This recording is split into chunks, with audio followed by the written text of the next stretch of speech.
సొంత నియోజకవర్గం తనని ఎమ్మెల్యేగా గెలిపించిన నియోజకవర్గాన్ని పట్టించుకొని ఈ వ్యక్తి ఇటువంటి వ్యక్తికి ఇక ఉత్తరాంధ్ర మీద ఏం ప్రేమ ఉంటుంది, ఉద్దానం మీద ఏం మమకారం ఉంటుంది అని చెప్పి ఆలోచన చేయమని కోరుతా ఉన్నాం మీ అందరితో కూడా. ఇలా ఏ ఒక్కరి మీద కూడా మానవత్వం కానీ మమకారం కానీ 45 సంవత్సరాలు తన రాజకీయ జీవితం తర్వాత కూడా 3 సార్లు తాను ముఖ్యమంత్రిగా పరిపాలన చేసిన తర్వాత కూడా తన వల్ల ఈ మంచి జరిగింది ప్రజలకు అని చెప్పి చెప్పుకునేదానికి కనీసం ఒక్క మంచి పని లేదు.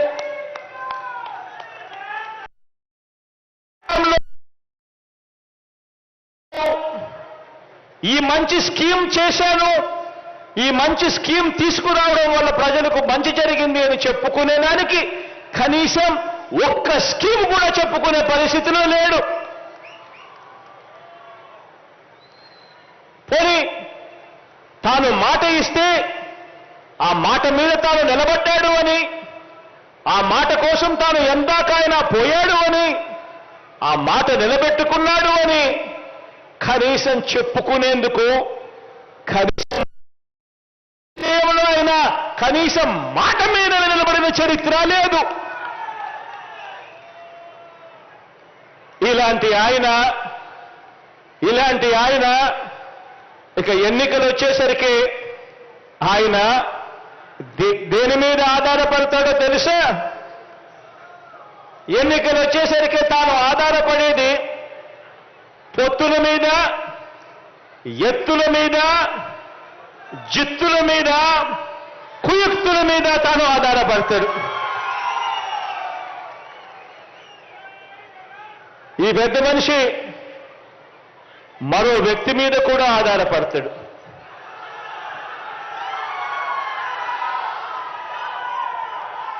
ఒక దత్తపుత్రుడిని యాక్టర్గా పెట్టుకొని డ్రామాను కూడా ఆడుతాడు.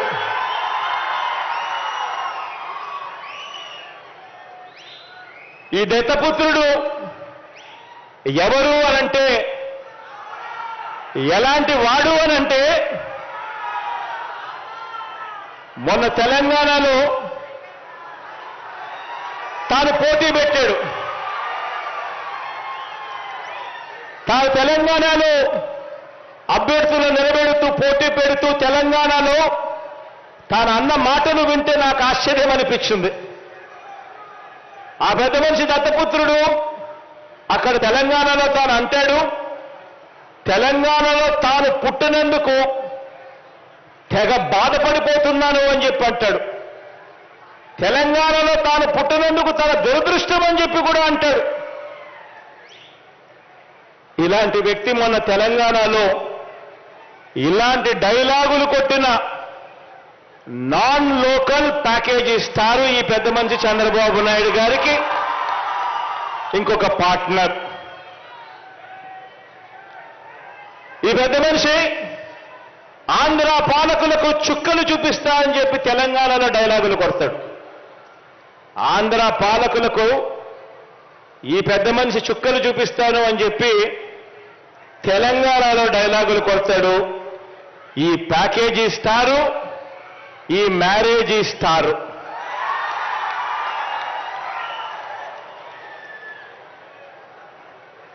ఈ పెద్ద మనిషి పరిస్థితి, ఈ దత్తపుత్రుడి పరిస్థితి అక్కడ ఎలా ఉంది అంటే, ఆ తెలంగాణలో పోటీ పెట్టి ఇన్నిన్ని డైలాగులు ఆంధ్ర రాష్ట్రానికి వ్యతిరేకంగా కొట్టిన ఇన్నిన్ని డైలాగులకు ఆయనకు పడిన ఓట్లెన్నో తెలుసా? చివరికి అక్కడ ఇండిపెండెంట్ గా నిలబడిన చెల్లెమ్మ బర్రెనెక్కకు వచ్చిన ఓట్లు కూడా ఈ పెద్ద మనిషికి దత్తపుత్రుడికి రాలేదు. డిపాజిట్లు కూడా రాలా. ఈ పెద్ద మనిషికి ఇతనికి మన రాష్ట్రంలో చంద్రబాబు నాయుడు గారి ప్రయోజక వర్గం ఉంది తప్ప ఆంధ్ర రాష్ట్రం మీద ప్రేమే లేదు. ఇక్కడి పెద్ద మనిషికి ఒక సొంత నియోజకవర్గం కూడా లేదు.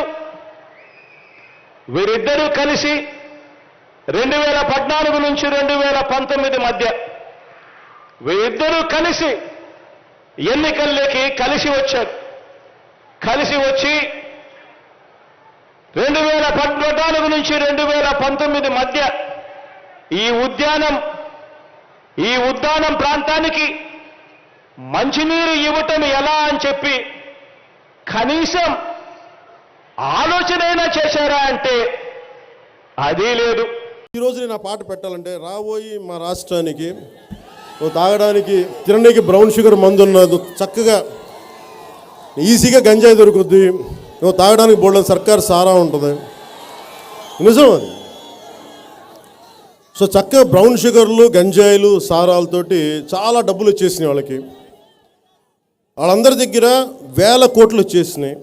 జగన్ దగ్గర ఆల్రెడీ అంటే నాకు ఇబ్బంది ఏంటంటే ఒకళ్ళ దగ్గర రాజకీయాల్లో కరప్షన్ లేదు అనేది ఎవరు మాట్లాడలే. చాణక్యుడు చెప్పినట్టుగా అవినీతి అనేది ఒక చేప నీళ్ళలో ఉన్నప్పుడు నీళ్ళని మింగకుండా ఎలా ఉండలేదో వ్యవస్థలో ఉన్న వాళ్ళు అవినీతి చేయకుండా ఉండలేరండి. అది చాణక్యుడు చెప్పింది. అలాగే నేను అనేది ఏంటంటే అవినీతి అనేది ఏ స్థాయికి వెళ్ళిపోయిందంటే ఈ రోజున అవినీతి మీ భవిష్యత్తుని ఎలా కొడుతుందో చెప్తాను. మీరు కనుక జగన్కి డబ్బులు పెరిగిపోయినాయి, డబ్బులు పెరిగిపోయినాడు ఏం చేస్తాడు, మీరు భవిష్యత్తులో మీరు ఎలా ఉండాలో ఆలోచిస్తాడు. నువ్వేం తినాలి, నువ్వేం తినకూడదు, నువ్వేం వేసుకోవాలి, నువ్వేం వేసుకోకూడదు. వాడెవరు చెప్పడానికి మనకి, ఆ వ్యక్తులు ఎవరు చెప్పడానికి, క్షమించాలి, ఆ వ్యక్తులు ఎవరు చెప్పడానికి మనకు కావాల్సింది మన ఉపాధి అవకాశాలు కావాలి, మన వలస లాగాలి, ఆడబిడ్డల భవిష్యత్తు బాగుండాలి. మనకు ముఖ్యంగా ఇన్ని పంచాయతీలు ఉన్నాయి, మనకి ఇన్ని వేల పంచాయతీలు, ఎన్ని నిధులు వచ్చినాయి మీరు అడగండి. 15th ఫైనాన్స్ కమిషన్ను గ్రాంట్స్ని గవర్నమెంట్ ఆఫ్ ఇండియా ఆపేసింది. ఒకటి ఏంటంటే 3,300 2019-23కి 1,328 కోట్లు, 2023-24కి 2,031 కోట్లు, ఈ రెండు కలిపి ఈ 2 సంవత్సరాలకి ఈ 19 నుంచి 23-24 వరకు 3,359 కోట్లు కేంద్ర ప్రభుత్వం నిలిపేసింది. దేనికి నిలిపేసింది అంటే స్టేట్ గవర్నమెంట్ డబ్బులు ఇవ్వట్ల పంచాయతీలకి, ఆ డైవర్ట్ చేసేస్తున్నారు ఫండ్స్ వీళ్ళు ఆ బ్యాగులకి వీటికి అని చెప్పేసి. అన్నిటికంటే కూడా గ్రామ సచివాలయాల పేరు మీద మీరు వాళ్ళ పంచాయతీలు నిర్వీర్యం చేస్తూ ఉన్నారు. చట్టబద్ధంగా ఎన్నికైన పంచాయతీ వీళ్ళని సర్పంచులు మీరు నిర్వీర్యం చేస్తున్నారు గ్రామ సచివాలయాల మీద. గ్రామ సచివాలయాలు యాంటీ కాన్స్టిట్యూషనల్ అని చెప్పి, రాజ్యాంగానికి వ్యతిరేకం అని చెప్పి దీని మీద స్టేట్స్ చూడాలి అని చెప్పి దాన్ని ఆప్ చేసింది.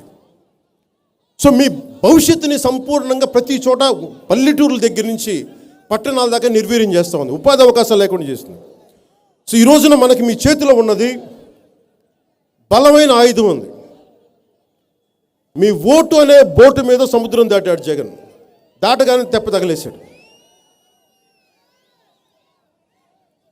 అందుకే నేను విన్నవించుకునేది మీ విలువైన ఓటుని మీరు ఒకవేళ డబ్బు ఎక్కువ ఉన్నాయేమో జగన్ డబ్బులకి ఓట్లు ఇస్తారని తీసుకోండి, నేనేం కాదనట్లేదు. తీసుకుంటారా మీ ఇష్టం, అది మీ చాయిస్. ఎందుకంటే మీరు తీసుకోవాలో లేదు నేనేమని చెప్పడానికి, నేనైతే తీసుకోను. ఆ చాయిస్ మీకు వదిలేస్తున్నా. కానీ ఎందుకు డబ్బులు తీసుకొని కూడా మొహమాట పడక్కర్లేదు, ఎందుకంటే మీ డబ్బు అది. జగన్ ఎక్కువ 2,000 5,000 ఇస్తాను, నేను ఉంచున్న చోట 100 కోట్లు కూడా పెడతాంట. నిండా మునిగినోడి చల్లండి, నువ్వు 100 కాదు 150 పెట్టుకు 1000 పెట్టుకో, నేను పోటీ చేస్తాను, నాకు ఆ భయాలు లేవు నాకు. సో నేను కోరుకునేది 1000 ఈ రోజున 2,000 ఇచ్చినా 3,000 ఇచ్చినా 5,000 ఇచ్చినా ఆ డబ్బు జగన్ సొంత జేబుల్లోంచి ఇవ్వట్లా, మీ డబ్బు అది. మీ ఆరోగ్యాలు పాడు చేసి మిమ్మల్ని ఎవరన్నా తాగే సంఖ్య ఉంటే, జనాభా ఉంటే వారి జేబులో తీసిన డబ్బులు కల్తీసారా అమ్మి దాని నుంచి వచ్చిన డబ్బు, మనందరికీ సంబంధించిన సహజ వనరులను దోచేసి దానికి సంబంధించిన డబ్బు. అందుకని డబ్బు అనేక రకాలుగా వస్తూ ఉంది. ఈ డబ్బు అది మీ డబ్బు అది. సో జగన్ ఇచ్చేసాడు కదా, మనం రుణపడి ఉండాలి, ఓట్లు వేయాలి అలా ఆలోచించగలం.